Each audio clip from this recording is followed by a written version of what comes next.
Hello everyone. Dear student, today we will start exercise 3 of probability chapter of BCom 4th semester book. Dear student, इस exercise में हम पढ़ेंगे addition theorem. कुछ types की हमारी theorem होती है, addition theorem, multiplication theorem, Bayes theorem, जो हमारी प्रोबेबिलिटी में होंगी. इस एक्सरसाइज में हमारे पास एडिशन थ्योरम, और एडिशन थ्योरम के भी हमारे 2 पार्ट्स होते हैं, म्यूचुअली एक्सक्लूसिव और नॉट म्यूचुअली एक्सक्लूसिव. अब इस वाली एक्सरसाइज में हमारे पास एडिशन थ्योरम कौन सी है? म्यूचुअली एक्सक्लूसिव इवेंट्स के लिए. तो म्यूचुअली एक्सक्लूसिव इवेंट कौन से इवेंट होते हैं? जिसमें हमारा कुछ भी कॉमन नहीं होता. अगर हम बात करें म्यूचुअली एक्सक्लूसिव में, मान लो ये वेन डायग्राम है, ये A है, ये B है, दोनों में कुछ भी कॉमन नहीं है. तो ये हमारे हैं म्यूचुअली एक्सक्लूसिव इवेंट जिसमें कुछ कॉमन नहीं होगा. तो आपका इसमें फॉर्मूला क्या रहेगा? ए और का मीनिंग होता है यूनियन. ए यूनियन बी का हम लिखेंगे PA plus PB, PA plus PB. वैसे हमारा A यूनियन B का जो फॉर्मूला है वो होगा PA plus probability of B minus PA intersection B. जो कुछ कॉमन होता है उसको माइनस, लेकिन इसमें ये चीज तो है ही नहीं, ये 0 है, तो इसलिए हमारा सिर्फ यही फॉर्मूला रह जाता है. आइए हम इसकी एक्सरसाइज स्टार्ट करते हैं. मैंने एक्सरसाइज ही किए हैं. रिक्वेस्ट आ रही थी कि मैम एक्सरसाइज ही करवा दीजिए, इसलिए मैंने एक्सरसाइज ही किए हैं. सम्स मतलब एग्जाम्पल्स नहीं सॉल्व के. एग्जाम्पल आपकी बुक में है सॉल्व, कभी भी कर देंगे उनको तो explain. First question is, a card is drawn from a pack of 52 cards. What is the probability of getting either a heart or queen of spade? देखो इसने कहा एक कार्ड निकाला 52 में से. प्रोबेबिलिटी किसकी निकालनी है? या तो हार्ट हो या फिर क्वीन. किसका? स्पेड का. ठीक है, क्वीन ऑफ स्पेड. हार्ट जो होगा, आपके हार्ट कितने होते हैं वो आपको कार्ड वाला बहुत अच्छे से ध्यान रखना पड़ेगा. वो मैंने स्टार्टिंग में ही आपको कराया था जब प्रोबेबिलिटी इंट्रोडक्शन की वीडियो डाली थी, उसमें ही. जो हार्ट होता है वो हमारे 13 होंगे. हार्ट, डायमंड, स्पेड और क्लब सारे 13 होते हैं. तो 13/52. क्वीन ऑफ स्पेड, स्पेड की क्वीन कितनी होती है? 1/52.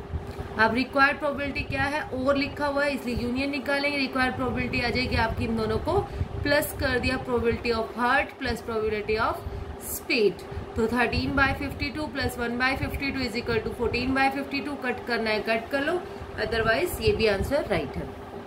Now the question number 2 is, there are 3 events A, B, C, one and only one of which must occur. 3 events है, सब में से एक मस्ट होगा. The odds are 8 to 3 against A. देखो अगेंस्ट A दे रखा है 8 to 3, मतलब 2 का मीनिंग है इसमें रेशियो, 8:3. एंड अगेंस्ट B आपके पास है 5:2. ओड अगेंस्ट C के अगेंस्ट हमें निकालना है. अब टोटल प्रोबेबिलिटी अगर हम देखें, हैपनिंग इवेंट की भी 1 होगी, नॉन हैपनिंग की भी 1 होगी आपकी. अब अगेंस्ट वाले की आपने इसने दे रखा है और अगेंस्ट ही हमें निकालना है. जो हमें इवेंट्स दे रखा है अगेंस्ट A to B, अगर आप देखोगे odd against A, odd against क्या है इसमें? 8/11. और ओड अगेंस्ट B क्या है? 5/11, 5/7, सॉरी 5/7. लेकिन हमें निकालना अगेंस्ट C, तो हम कैसे निकालेंगे? पहले हम इनका हैपनिंग इवेंट को में से, हैपनिंग इवेंट की जो प्रोबेबिलिटी होती है वो होती है आपकी 1. हैपनिंग इवेंट में से माइनस कर दोगे.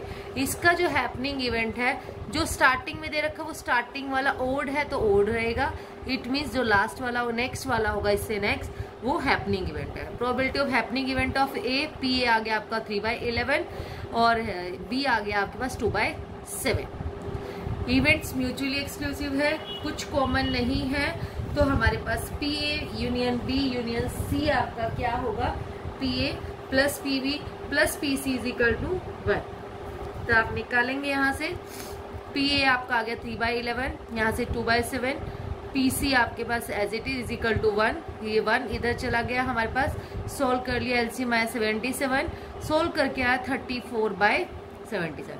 जो ये आया ये हैपनिंग इवेंट आया, मतलब इधर वाला दे रखा है C का, ठीक है, 34/77। अब इसका हमें अगेंस्ट निकालना है। अगर इसका अगेंस्ट निकालना हो तो वेरी सिंपल, उसी में से माइनस कर लेते हैं हम। तो इसमें को 1 में से माइनस कर लेंगे।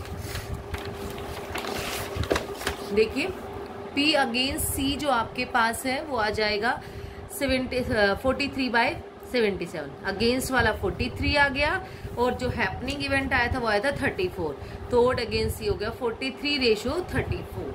43 को ही पहले लिखेंगे अगेंस्ट वाले को। Now the next is A, B and C are bidding for a contract. It is believed that A has exactly, जो उनका कॉन्ट्रैक्ट था, जो कॉन्ट्रैक्ट में बिडिंग हो रही थी, नीलामी हो रही थी, उसमें क्या बोला गया, A has exactly half of the chance that B has. A को B से हाफ चांस मिलेगा। B in term is 4/5 as likely as C to win the contract, और C को 4/5 मिलेगा, B को मिलेगा 4/5 ऑफ C। अब हमें C का ही नहीं पता, तो सबसे पहले हमने लेट कर लिया C का।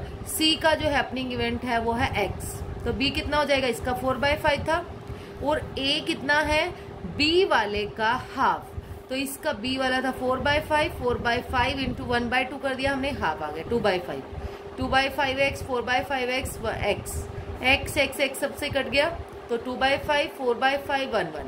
अब एलसीएम लिया हमने, तो 2 4 यहाँ 5 आ गई, कट गया। तो प्रोबेबिलिटी ऑफ A क्या आ गई, ईच की बतानी थी हमें 2/11, B की आ गई 4/11 और C की आ गई आपकी 5/11। Very simple question.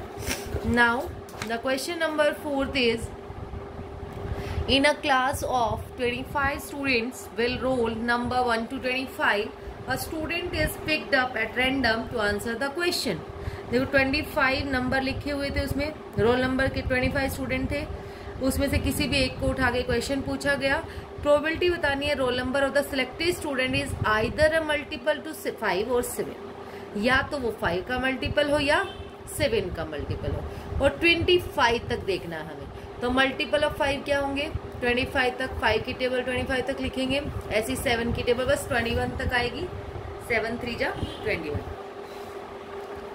प्रोबेबिलिटी क्या होगी मल्टीपल ऑफ 5 की, 1 2 3 4 5, 5/25।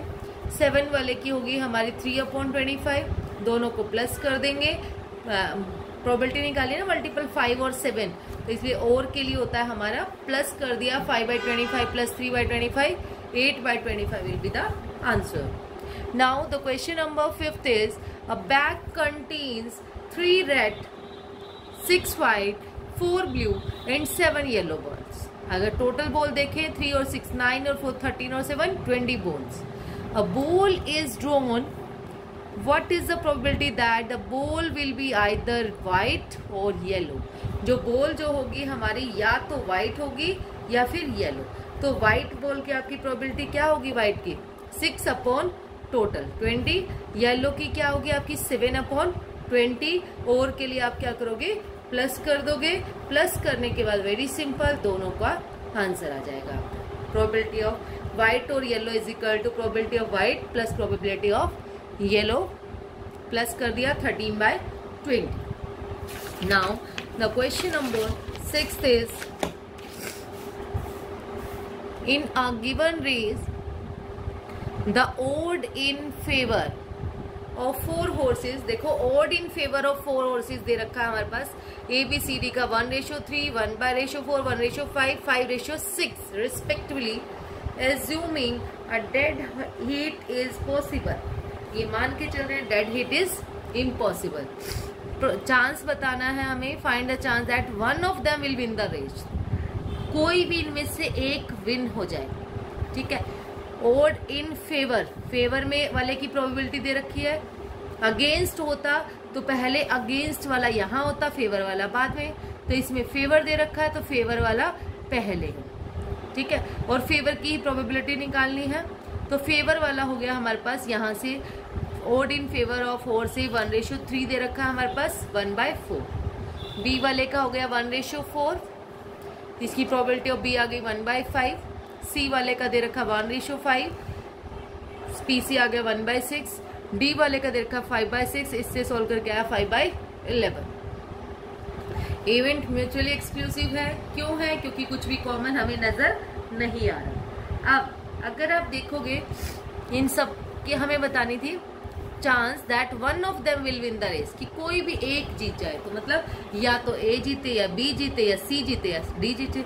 और के लिए या के लिए हम करते हैं प्लस, ए और बी और सी और डी कुछ भी जीते तो हमने probability of A plus probability of B plus probability of C plus probability of D. A की है 1/4, 1/5, 1/6, 5/11। इसको सोल्व किया, इसका एलसीएम निकाला, 1320 आ गया। सोल्व करके आया 467/660, जबकि ये आंसर बुक में नहीं है। आपको लगेगा कि बुक में ये क्वेश्चन हमारा क्वेश्चन रोंग है, हमारा क्वेश्चन रोंग नहीं है डियर स्टूडेंट। जो बुक का आंसर है, जो हमें जो क्वेश्चन गिवन थे 1:3, 1:4, 1:5, 1:6 होता, उससे मैच होता है। देखो मैंने करके भी देखा था, मैंने बहुत देर देखा कि हमारा आंसर क्यों नहीं आ रहा, तब आंसर देखा, आंसर गिवन इन PD = 1/7 के हिसाब से आंसर हमें दे रखा है, अगर जबकि हमें दे रखा है 5:6। 1:6 होता तो उससे आंसर हमारा मैच हो रहा है बुक में। ये आ गया 1/4 प्लस 1/5 प्लस 1/6 प्लस 1/7, एलसीएम लेके 840 आया। सोल्व करके आ गया हमारा this. Now the question number 7 is in a single throw with 2 dice find the chance of getting a total of at least 8 or more than 7। कम से कम 8 आए, कम से कम 8 का मतलब इनका सम 8 भी आ सकता है, 9 भी आ सकता है, 10 भी, 11 भी, 12 भी, तो हमें सारे निकालने पड़ेंगे। इसके लिए हमने क्या किया, ये बना लिया, एक सीरीज बनाई जो हमने आउटकम्स कितने बन सकते हैं हमारे फेवरेट, टोटल आउटकम्स हमने बना लिया 1 1 1 2 1 3 डाइस के 6 6 तक 36 होते हैं ये। पहले हमने 7 देखा, 7 कहाँ कहाँ से टोटल बन सकता है। देखो 7 एक तो 1 6 5 2 4 3 3 4 2 5 1 6, ये पूरी लाइन से 6 बन सकता है। 7 तो हमें देखना नहीं है, सॉरी 8 देखना है, मोर देन 7 है। 8 हमने देखा तो ये वाली लाइन हमारी बन रही है 6 2 5 3 4 4 3 5 2 6। फिर 9 वाले में ये वाली लाइन 6 3 4 5 5 4 3 4 3 6। फिर हमने ये वाला देखा 10 का, फिर 11, फिर 12। तो हमने यहाँ पर लिख लिया हमारे कितने कितने आ सकते हैं। अगर प्रोबेबिलिटी ऑफ 8 हम देखें, 8 की प्रोबेबिलिटी क्या होगी, प्रोबेबिलिटी ऑफ सम ऑफ 8 5/36, 9 वाले की 4/36, 10 वाले की 3/36, 11 वाले की 2/36, 12 वाले की 1/36। देखिए इसमें करते हैं हमने, तो मोर देन 7 की हमें निकालनी थी। मोर देन 7 का हमारा आंसर, एक तो मैंने डायरेक्ट ले लिया कि यहाँ से ये देख लिया ये आउटकम्स कितने हैं, ठीक है। और दूसरा हमारे पास ये हो सकता है प्रोबेबिलिटी मोर देन 7 का, probability of 8 plus 9 plus 10 plus 11 plus 12, सबको प्लस कर दो आप। प्लस करने के बाद आपका आंसर आ जाएगा 15/36, 3/12 will be your answer. Now the question number 8 is set up a simple space for a single toss of a pair of paired dice. From the simple space determine the probability that the simple is either 7 or 11। जो सम होगा हमारा या तो 7 हो और या फिर 11 हो। अब आपके पास है 7, मैंने पीछे ये बना रखा है सैम्पल स्पेस, उसी में से हम देख लेते हैं। हमारे जो 7 वाले थे, 7 के जो बन रहे थे आउटकम्स, वो बन रहे थे हमारे 6 6 1 5 2 4 3 3 4 2 5 1 6। तो मैंने वहीं से ले लिया सीधा प्रोबेबिलिटी ऑफ 7 6/36, प्रोबेबिलिटी ऑफ 11 हमारा बना था 2/36। आइदर 7 और है, इसलिए 7 प्लस 11 वाले की probability of 7 plus probability of 11, दोनों को प्लस कर लो, 8/36, 2/9 will be our answer. Now the question number 9 is in a single throw of 3 dice, 3 dice पे आपका सिंगल थ्रो है, प्रोबेबिलिटी निकालनी है गेटिंग अ टोटल ऑफ 17 और 18।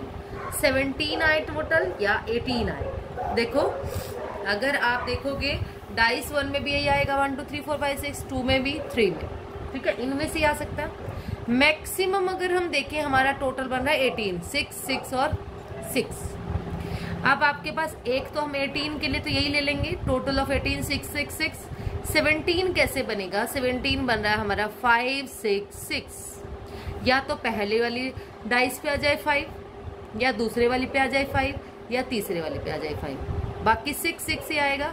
तो टोटल हमारे पास अगर हम 17 का टोटल देखें वो कितना बन रहा है 1 2 3 3 बाय 216। 6 टोटल आउटकम्स कितने होंगे? 6 की क्यूब 2 1 6, या फिर 6 मल्टीप्लाई 6 मल्टीप्लाई 6, यहाँ से भी 216 ही आएगा आपके पास। प्रोबेबिलिटी ऑफ 17 आ गया। प्रोबेबिलिटी ऑफ 18 जो है वो आएगा 1 बाय 216। दोनों को प्लस कर दिया 17 और 18 को, तो हमारा बड़ा ही सिंपल सा आंसर आ गया 1 बाय 54 उसको सोल्व करके। Now the next question is question number 10।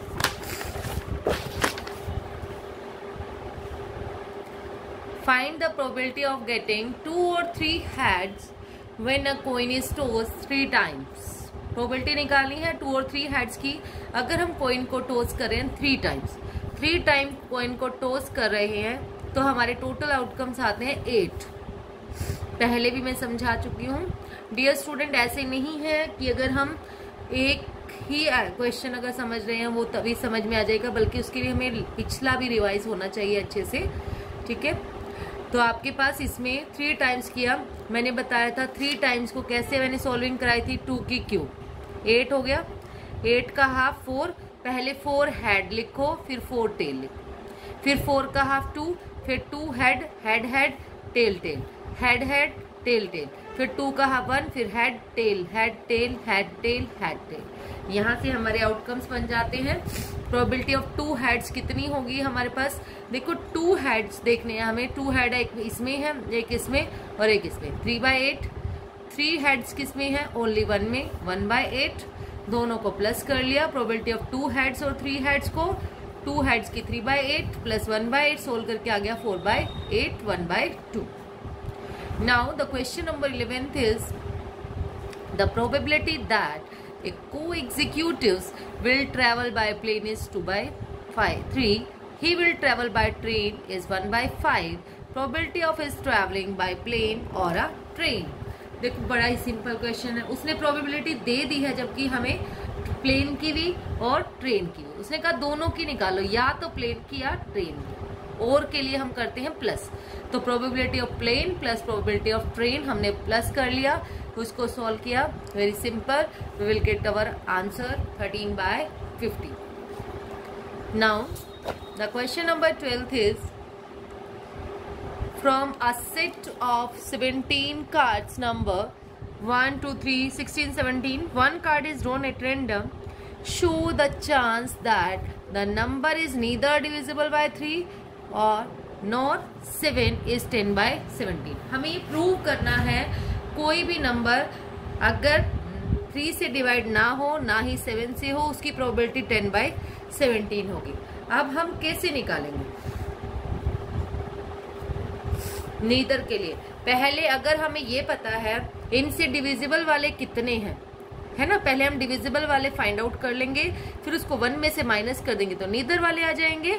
तो डिविजिबल बाय 3 अप टू 17 कितने होंगे? 3 की टेबल 15 तक जाएगी, उनकी प्रोबेबिलिटी आ जाएगी 5 बाय 70। प्रोबेबिलिटी डिविजिबल बाय 7 वाले हो जाएंगे आपके 7 और 14, डिविजिबल उसकी प्रोबेबिलिटी आ जाएगी 2 by 17। Probability of divisible by, हमें तो नीदर निकालना है, पहले हम डिविजिबल की निकालेंगे।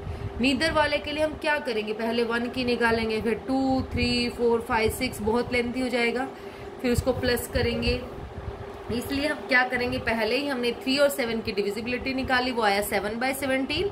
तो नीदर डिविजिबल बाय 3 और 7 के लिए हमने क्या किया, उसको 1 में से सब्ट्रैक्ट कर देंगे, 1 माइनस डिविजिबिलिटी 7 बाय 17, सोल्व करके आ गया 10 बाय 17। यही हमें प्रूव करना था, hence proved. That's all about today. Thank you so much dear students. Video आपको अच्छा लगे, आपके लिए यूजफुल हो, तो प्लीज़ वीडियो को लाइक, शेयर एंड सब्सक्राइब ज़रूर कीजिए। Thank you.